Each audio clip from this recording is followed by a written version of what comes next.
హైదరాబాదు మొదటి దశ మెట్రో రైలు ప్రాజెక్టు ప్రభుత్వం చేతిలోకి రానుంది.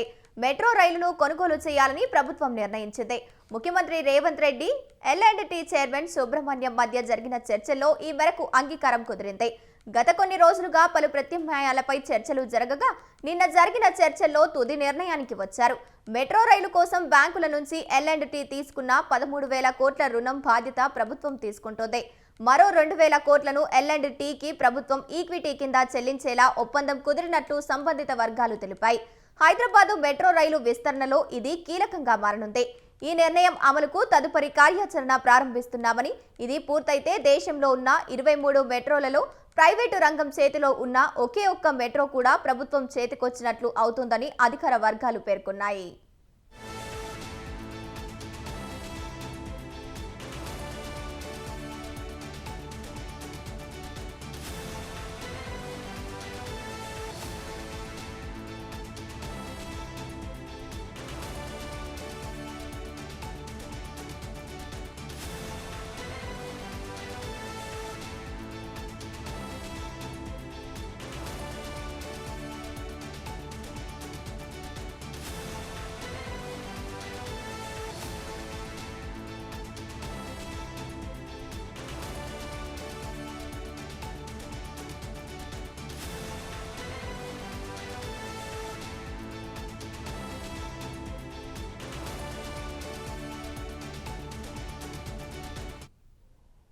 రైట్, ఇక ఇదే అంశానికి సంబంధించి పూర్తి సమాచారాన్ని మా కరెస్పాండెంట్ విశాల్ ఫోన్ ఇన్ ద్వారా అందిస్తారు. విశాల్, చెప్పండి.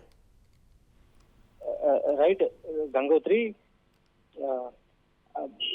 నిన్న సీఎం రేవంత్ రెడ్డి తోటి ఎల్&టీ మెట్రో రైలు ఉన్నతాధికారులు సమావేశమయ్యారు. ముఖ్యంగా మెట్రో రైలు హైదరాబాద్ లో ఏర్పాటైన 4 సంవత్సరాలకే ఎల్&టీ సంస్థ ఆ మెట్రో రైలు ప్రాజెక్టును ఇతర సంస్థకు బదిలీ చేద్దామని అనుకున్నది. అంటే తీవ్ర నష్టాల్లో ఉండడం వల్ల దాన్ని బదిలీ చేద్దాం అనుకొని 4 ఏళ్ల నుంచే ప్రయత్నం చేసింది. అంటే 2020 నుంచే మెట్రో రైలు సంస్థ దాని మెట్రో రైలును హైదరాబాద్ లో కొనసాగించలేకపోతున్నాము, నష్టాల్లో ఉన్నాము, అనుకున్నంత మేర ప్రాఫిట్ రావడం లేదు అని కూడా చెప్తూ మెట్రో రైలు సంస్థ దీన్ని ఇతరులకు అమ్ముదాం అనుకుంది. కానీ అది కురడం లేదు. ముఖ్యంగా హైదరాబాద్ లో మెట్రో రైలు 2017 నుంచి ప్రారంభం అయ్యింది.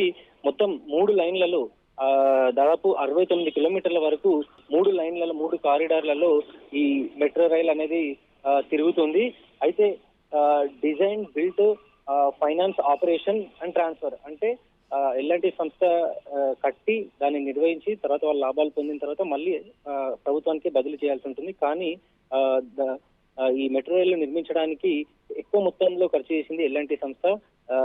దాదాపు ఎల్&టీ సంస్థ 13,000 కోట్ల పైగా కూడా దీంట్లో ఇన్వెస్ట్మెంట్ పెట్టింది. మిగిలిన కొంత సెంట్రల్ గవర్నమెంట్ తర్వాత స్టేట్ గవర్నమెంట్ షేరు ఈ మెట్రో రైల్ ప్రాజెక్ట్ నిర్మాణంలో జరిగింది. ఇక మెట్రో రైల్లో దాదాపు ప్రతిరోజు 15 లక్షల వరకు ప్రయాణిస్తారని కూడా ఎల్&టీ సంస్థ భావించింది. కానీ ప్రస్తుతం 5 నుంచి 6 లక్షల మధ్య ప్రయాణికులు మాత్రమే ప్రయాణిస్తున్నారు. దీంతో పాటు మెట్రో రైలుకు ఇతర భూములు, షాపింగ్ మాల్స్ లాంటివి ఇచ్చినప్పటికీ కూడా ఏడాదికి కట్టే ఈ వడ్డీ రుణభారం ఎక్కువైపోవడము, ఈ నిర్వహణని మెయింటైన్ చేయలేకపోవడంతో తాము దీని నుంచి తప్పుకుంటామని మెట్రో రైలు ఎల్&టీ సంస్థ చెప్తూ వచ్చింది. ఇక ఈ క్రమంలోనే సీఎం రేవంత్ రెడ్డి అదేవిధంగా ఉన్నతాధికారులందరూ కూడా కలిసి దీని అధికారులతో మాట్లాడి చర్చించి దీనికి ఈ సమస్యకు ఒక ఫుల్ స్టాప్ పెట్టాలనుకున్నారు. ఇక దీంతో పాటు రాష్ట్ర ప్రభుత్వం మెట్రో రైలు సెకండ్ ఫేజ్ ను కూడా వచ్చే 3 నుంచి 4 ఏళ్లలో పూర్తి చేయాలని భావించింది. ఇప్పటికే ఆ మెట్రో రైలు సెకండ్ ఫేజ్ కి సంబంధించి కేంద్రానికి ప్రతిపాదన కూడా పంపింది. నాగోల్ నుంచి శంషాబాద్ ఎయిర్పోర్టు, మియాపూర్ నుంచి పటాన్చెరు, ఇలా మొత్తం 5 కారిడార్లను మెట్రో రైలు ఫేజ్ 2 లో భాగంగా రాష్ట్ర ప్రభుత్వం చేపట్టాలనుకుంది. ఇక వీటన్నిటికి సంబంధించి ఒక క్లారిటీ రావాలి. అదేవిధంగా ఈ ఎల్&టీ సంస్థ తప్పుకుంటుందంటుంది కాబట్టి దీనికి సంబంధించి కూడా ఒక సమస్య పరిష్కారం చేయాలని ఎల్&టీ సంస్థలతోటి గత కొన్ని రోజులుగా చర్చలు జరుగుతున్నాయి. ఇక నిన్న సీఎం రేవంత్ రెడ్డి తోటి ఎల్&టీ సంస్థ సిఎండి సుబ్రహ్మణ్యన్ అదేవిధంగా ఇతర ఉన్నతాధికారులందరూ కూడా సమావేశమయ్యారు. ఈ సమావేశంలో ఎల్&టీ సంస్థ మొదటి వాటాను ప్రభుత్వమే తీసుకోవాలనుకుంది. మొత్తం 13,000 కోట్ల అప్పును ఎల్&టీ సంస్థకి ఏదైతే అప్పుందో ఆ అప్పును తీసుకోవాలి. అదేవిధంగా వాళ్ళకి ఇతర న్యాయపరంగా చెల్లించాల్సిన అమౌంట్ ని కూడా ఇవ్వాలని కూడా రాష్ట్ర ప్రభుత్వం నిర్ణయం తీసుకుంది. ముఖ్యంగా ఈ పీపీపీ మోడల్లో ఏర్పాటైన ప్రాజెక్టులన్నీ కూడా ఫెయిల్యూర్ అవుతూ వస్తున్నాయి. ఢిల్లీలో కానీ, అదేవిధంగా ముంబైలో, గురుగ్రామ్లో కూడా ఈ పీపీపీ మోడల్ ఫెయిల్యూర్ అవుతూ వస్తున్నాయి. రాష్ట్ర ప్రభుత్వం సబ్సిడీతో నడిచే మెట్రో రైలు మాత్రమే లాభాల బాట పట్టడం లేదా నష్టాలనే వచ్చినప్పటికీ కూడా రాష్ట్ర ప్రభుత్వం సబ్సిడీ ఉండడంతో కొంత నెట్టుకొచ్చాయి. కానీ ప్రస్తుతానికైతే ఈ ఎల్ఎన్టీ సంస్థ ఈ నిర్వహణ నుంచి తప్పుకోవాలని కొంది. అదేవిధంగా మెట్రో రైల్ ఫేజ్ 2 లో కూడా ఎలాంటి సహకారాలు అందించకపోవడం దానికి సంబంధించి కూడా ఎల్ఎన్టీ సంస్థ ప్రతినిధులు సీఎం రేవంత్ రెడ్డికి చెప్పారు. ఇక తదుపరి కార్యాచరణను కూడా పూర్తి చేయాలని సీఎం రేవంత్ రెడ్డి ఉన్నతాధికారులకు ఆదేశాలు జారీ చేశారు. Gangotri. Right, thank you Vishal.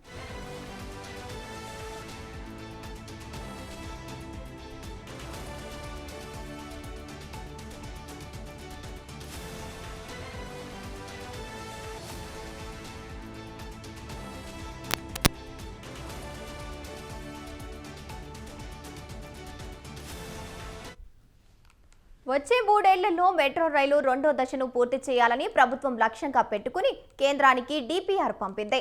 అయితే మొదటి దశ ఎల్&టీ చేతిలో ఉన్నందున ఆ సంస్థతో అవగాహన రావాలని కేంద్రం సూచించడంతో పాటు పలు అభ్యంతరాలు వ్యక్తం చేసింది.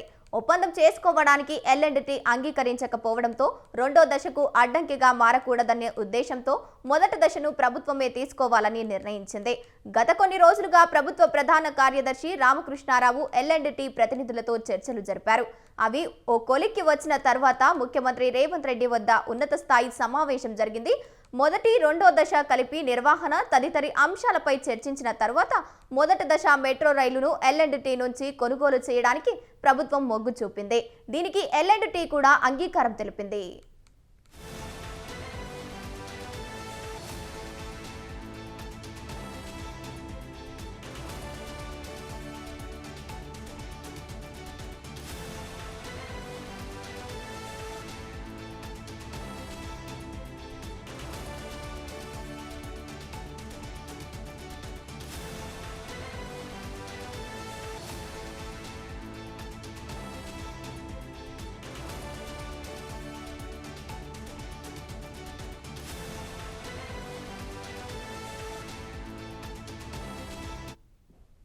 తమ వాటా మొత్తం విక్రయిస్తామని ఎల్&టీ చైర్మన్ ప్రతిపాదించిన తర్వాత ఆర్థికపరమైన అంశాలు, ఆస్తుల విలువ తదితరపై చర్చలు జరిగింది.